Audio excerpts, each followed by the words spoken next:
Usa ka 20 anyos nga mabdos ang nahulog sa bito o sinkhole sa barangay Tinabyunan, lungsod sa Katmon, Cebu.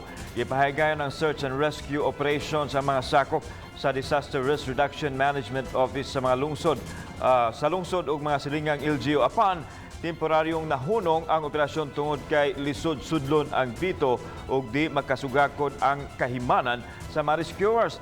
Ang sinkhole ano'y giladmon nga 50 metros o kinahanglan pa sila mogamit og harness.